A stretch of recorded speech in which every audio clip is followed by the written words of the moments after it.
Assalamualaikum warahmatullahi wabarakatuh. Waalaikumsalam warahmatullahi wabarakatuh. Salam sejahtera buat kita semua. Alhamdulillah posisi hari ini kita sedang ada di Desa Kelondonan, Kecamatan Gundang, Kabupaten Bojonegoro.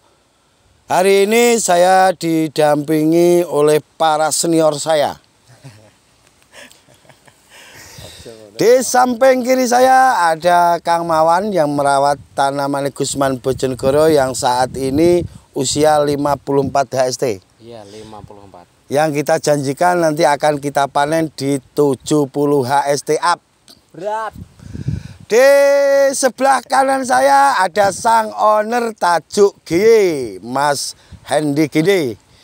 Sang penangkar benih, insya Allah akan kita jaga kualitas dari Tajuk G. Amin. Dan kita sudah membuktikan di wilayah Temayang, Kecamatan Temayang kemarin benih Tajuk G lolos di musim hujan. Walaupun banyak petani yang bilang saat musim hujan tajuk itu rentan terserang jamur. Alhamdulillah karena memang kelihayan, bos, kelihayan. Oh, dari Kang Mawan. Skill dari Kang Mawan yang memang sudah melanglang buana di dunia perbawang merahan, khususnya di pegunungan. Dan alhamdulillah kemarin di Temayang. Tapi masih lokal. Lolos sampai panen. Masih lokal. Tetap lokal. Saat ini kita pindah kecamatan, guys. Iya, bos, pindah Kecamatan. Kita pindah kecamatan di Kecamatan Gundang. Ini di bawah Gunung Pandan. Dan hampir terbukti lagi ini Mas Mawan. Karena belum panen jadi belum terbukti. Tapi kalau dilihat dari visualnya, ini menurut saya sudah maksimal. Yang kemarin sempat agak kita ragukan saat usia 32 HST yang sempat kita ragukan, ternyata saat ini dibuktikan oleh Kang Mawan, tanamannya tumbuh subur, bunga-bunganya banyak, dan nanti tonasenya insya Allah bisa seperti apa yang kita harapkan. Nanti kita kulik setuntas-tuntasnya dari Kang Mawan. Dan ada komentar langsung dari penangkar benih Mas Hendy GY. Untuk yang pertama, waktu dan tempat saya persilahkan untuk Kang Mawan yang kemarin sempat dikomentari oleh Pak Kan dan Pak Budi bahwa tanamannya masih kurang bus. Saat ini tanamannya sudah bus, bunganya banyak, insya Allah ini masuk Superdor Jawa. Superdornya Jawa, belum masuk Superdornya Banjar. Tapi kita belum tahu nanti pas di umur 70 ini bisa sama dengan Super Banjar ya Mas ya. Silahkan dijelaskan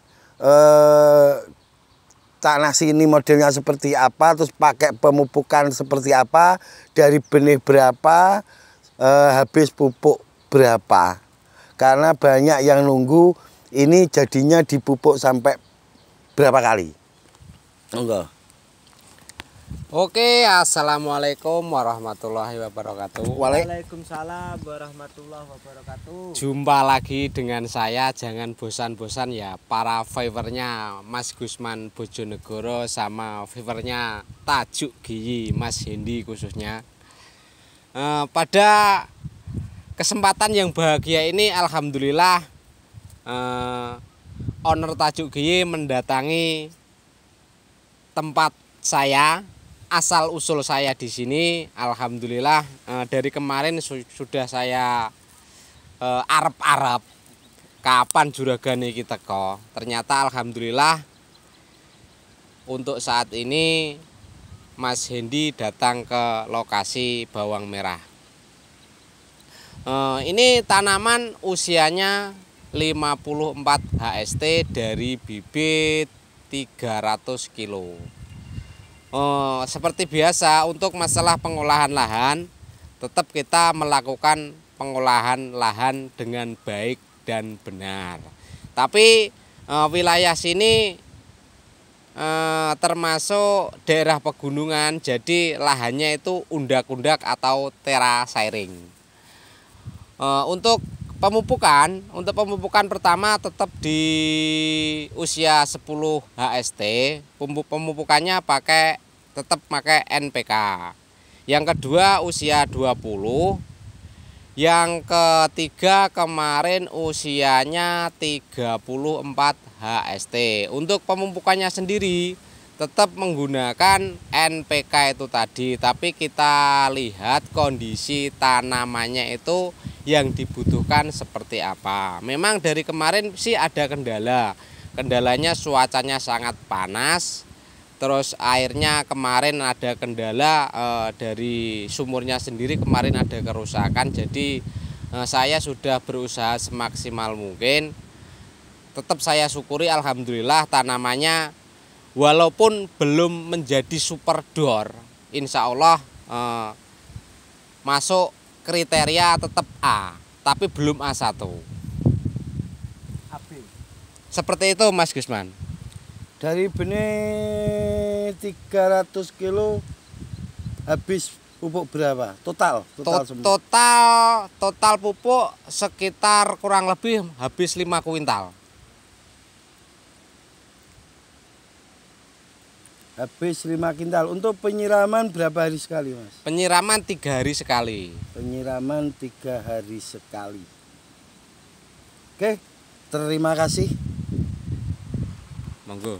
Kita lanjut komentar dari sang owner Tajuk GY yang menurut saya beliau ini yang setiap harinya itu sudah tidur bantalan bibit, tapi belum sebegitu paham tentang tanaman. Tapi tetap kita mintai komentarnya. Oh, tapi komentarnya nanti penting-penting tidak penting, guys. Jangan di rumah. Assalamualaikum warahmatullahi wabarakatuh. Waalaikumsalam warahmatullahi wabarakatuh. Terima kasih sudah dikasih kesempatan sama Mas Gusman Bojonegoro dan Kang Mawan. Meskipun tidak penting, saya tetap berucap untuk kali ini. Dan komentar saya tetap karena saya bidangnya bibit, yang saya komentari atau yang saya jelaskan ya tetap bibit, bukan tanaman. Nanti kalau bibit nanti agak penting Mas Gusman ini. Ya rada pinter sadik lah. Oke, ini untuk bibit sendiri kemarin saya perjelas, Mas Mawan request, jadi jangan pakai bibit yang masa dormasinya pada umumnya, dalam arti yang dipakai teman-teman di MDPL rata-rata DPR rendah, karena di sini termasuk tinggi ya Kang ya. Termasuk tinggi, jadi di Bojonegoro. Tertinggi di Bojonegoro. Jadi kita untuk kali ini pakai masa dormasi bibitnya kalau nggak salah 3 bulan, gitu kan? 3 bulan ini yang kita pakai. Itu bukan untuk ditiru di daerah lain, karena yang sudah kulino monggo bisa dicoba yang MDPL, khususnya yang gunung-gunung itu tadi. Jadi kita pakai masa dormasi yang 3 bulan atau disebut, nggak apa-apa Mas Gusman ya, Labuan 2 ya Mas Kamawan ya kemarin ya, bibit Labuan 2, varietasnya Thailand. Wes itu aja Mas komentarnya. Komentarnya itu aja. Oke, terima kasih. Kalau untuk tanamannya apa ya, tak lihat kok hijau semua, jadi yo kayak rumput bagus gitulah. Kayak rumput bagus. Terima kasih. Terus yang lainnya ini permintaan dari teman-teman, request dari teman-teman, maksudnya pertanyaan, titipan pertanyaan teman-teman untuk Mas Gusman dan Kang Mawan. Pertanyaannya gini, apa itu rata-rata untuk musim ini itu ada penyakit baru ya, mungkin saya juga baru dengar ada penyakit baru, itu namanya penyakit gurem apa yang disebut penyakit gurem itu seperti apa. Mungkin Kang Mawan sama Mas Gusman juga tahu sedikitnya. Jadi kita ada titipan pertanyaan seperti itu, caranya gimana atau penanggulannya gimana, mohon dijelaskan pertanyaan dari teman-teman. Sudah dari saya sekian. Assalamualaikum warahmatullahi wabarakatuh. Waalaikumsalam warahmatullahi wabarakatuh. Ternyata penting guys penjelasannya tentang benih. Itu penjelasan dari Mas Hendy.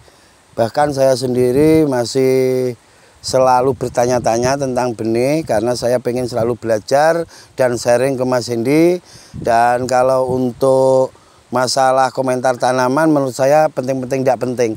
Tapi untuk tahu bahwa komentarnya Mas Hendy itu tidak penting, sampean harus lihat konten ini. Jadi nanti bisa menilai. Oke, kita lanjut ke pertanyaan tadi. Ada problem atau kasus dari petani bahwa ada penyakit gurem. Ini perlu saya luruskan dulu.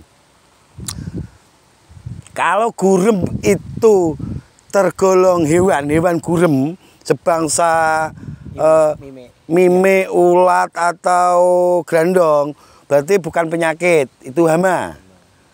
Hama, ada serangan hama. Penyakit itu seperti halnya ada jamur dan yang lainnya. Makanya saya belum paham gurem itu seperti apa, saya belum tahu juga. Dan saya akan segera mencari tahu dan akan segera mencari solusinya. Yang jelas jika ada serangan seperti itu, kebiasaannya ada tanaman selain bawang merah yang dipanen lebih dulu. Maksudnya gini, sebenarnya itu hama bukan untuk bawang merah. Hama itu untuk tanaman tertentu yang saat itu dipanen pada posisi kita itu punya tanaman bawang merah. Apakah hama itu akan mau ada di bawang merah? Jika terpaksa hama itu sudah tidak punya tempat, apapun alasannya, dia juga akan nyerang tanaman bawang merah. Contoh kecil, ada ulat jagung. Ulat jagung kan tidak sama dengan ulat bawang merah. Tapi di saat jagungnya itu dipanen, ulat itu akan tetap pindah di bawang merah dan akan tetap makan di saat dia itu butuh makan. Jadi dia akan tetap makan walaupun itu bukan spesiesnya. Sama halnya dengan manusia. Jika sudah tidak ada makanan yang layak untuk dimakan, apapun akan dimakan jika itu bisa dimakan. Tapi kalau dia itu masih punya tempat, contoh kecil kita masih ada nasi, tetap kita akan makan nasi. Tapi jika sudah nasi itu tidak tersedia, maka ares-ares gedang pun akan kita makan demi untuk bertahan hidup. Sama halnya dengan hama itu sendiri. Bisa dipahami, Job? Bisa. Dan untuk antisipasi hal-hal seperti itu, antibodi tanaman itu tetap harus kuat. Contoh kecil apa yang harus dilakukan, lapisi tanaman sampean dengan menggunakan silika. Untuk antisipasi, ini hanya untuk antisipasi saja. Terus gunakan insek yang baunya itu menyengat, apapun mereknya, supaya hama itu tidak mau mendekat. Itu untuk antisipasinya. Dan untuk real yang harus kita lakukan, jika sebelah lahan kita itu ada yang panen, wajib dilakukan penyepraian, penyemprotan atau nyepet, bahasa orang beda-beda. Jadi di saat sampingnya panen, buru-burulah nyepre. Pakailah obat yang baunya menyengat supaya hama yang ada di tanaman lain itu tidak mendekat ke lahan kita. Sekali lagi akan kita cari tahu gurem itu penyakit apa, dan nanti saya akan diskusi dengan orang-orang yang berkompeten dan akan segera kita carikan solusinya. Itu janji dari seorang Gusman Bojonegoro. Mungkin itu sedikit penjelasan saya tentang gurem, dan ada tambahan mungkin dari Kang Mawan atau paham gurem itu apa, monggo. Oke, saya sih pernah dengar katanya ada gurem. Memang ini mungkin kembali ke zaman dahulu. Maksudnya zaman dahulu itu zaman musimnya bapak saya, ayah saya itu menanam bawang merah. Biasanya memang ada, tapi alhamdulillah semenjak saya menanam sendiri untuk saat ini belum pernah saya alhamdulillah, moga-moga untuk selamanya jangan sampai pernah kena gurem. Memang penyakit gurem itu istilahnya seperti serangannya itu seperti jamur. Kalau seumpamanya dia itu masuk, yang dulu yang saya pernah tahu punyanya tetangga itu dalam jangka 5 hari itu habis total. Dulu putih, warnanya putih. Untuk penangannya sendiri, kalau zaman dulu, kalau nggak salah itu yang untuk menangani itu jenis bahan aktifnya apa ya? Kalau nggak salah itu disebutin mereknya gak apa ya, Bos? Gak apa-apa, Los. Sejenis korakron. Kalau zaman dulu, memang ada zaman dulu identiknya penyakit gurem itu biasanya memang menginjak di bulan 7 ke bulan 8 di saat musim cuaca yang sangat panas. Kemungkinan pertukaran cuaca seperti itu, Mas Gusman. Sepengetahuan saya seperti itu. Oke, itu masukan atau pemberitahuan dari Kang Mawan, karena saya sendiri belum pernah ngalami. Kalau memang itu disebut hama, biasanya untuk menghindari itu tidak lain dan tidak bukan kita sudah harus antisipasi awal. Antisipasi awal maksud saya tanam di lingkungan itu harus serempak, jadi tidak menjalar. Terus antisipasinya bisa seperti Kang Mawan tadi, dan pengobatannya pakai, kalau saat ini mereknya Korakron. Iya, Korakron. Kalau dulu seperti itu. Nanti akan cepet-cepet saya tangani soal gurem ini, karena saya belum pernah ngalami soalnya. Gurem itu masuk penyakit atau hama. Tuh. Jadi saya tidak mau nanti yang sakit perutnya saya kasih obatnya itu bodrek, kan tidak pas. Iya. Makanya sering saya jelaskan atau sering saya tekankan bahwasannya kalau tidak berkompeten ngasih masukan hati-hati. Nanti bisa salah kaprah, kasihan ke petaninya. Kita berani terjun ke lapangan itu bukan tanpa modal. Kita sudah benar-benar menyiapkan semuanya. Makanya banyak versi, ilmu itu banyak versi. Bisa dengan cara gini, bisa dengan cara gini. Makanya banyak master masker lokal. Itu kalau ada penyakit ini, itu obatnya ini. Kalau tidak ini tidak mungkin bisa. Itu tergolong master masker lokal. Jadi menurut dia hebatnya itu loh, menurut dia. Kalau pakai ini. Nah, itu master masker lokal. Jadi banyak versi, itu bisa diobati dari berbagai penjuru, maksudnya gitu. Jadi gurem itu seandainya saya sudah tahu itu bisa diobati dengan merek A ini, tapi versi lain bilang bisa diobati oleh merek C. Dan untuk merek A ini tidak boleh gugat, biasa saja, santai saja. Karena kita sering bilang ilmu itu luas, sementara pengetahuan kita itu sangat terbatas. Tetap pada slogan kita, berbagi tak akan mengurangi, ojo bosen tumindak becik. Untuk para viewer yang selalu minta pembuktian Gusman Bojonegoro disuruh tanam, ini untuk yang ke-7 kalinya Gusman Bojonegoro tanam, dari olah lahan sampai pasca panen, bahkan sampai panen, dan alhamdulillah dikasih panen. Kalau masih ada lagi yang pengen bukti Gusman Bojonegoro harus tanam sendiri, ya dilihat runtutannya, video-videonya. Saya bukan tidak mau tanam sendiri, karena saya lebih mementingkan petani-petani yang lainnya yang membutuhkan Gusman Bojonegoro. Bisa dipahami, Job? Oke. Dan untuk teman-teman yang mau gabung dengan Gusman Bojonegoro, yang pengen sidak lahan ke sana kemari, itu Simarun masih muat, jadi bisa ikut ke sana kemari. Yang merasa tersinggung karena master masker lokal tadi, untuk menjadikan sampean lebih paham untuk tentang semuanya, bisa ikuti perjalanan seorang Gusman Bojonegoro. Ada yang nggak terima toh? Untuk tidak terima atau terimanya pasti ada, pro kontra itu pasti ada.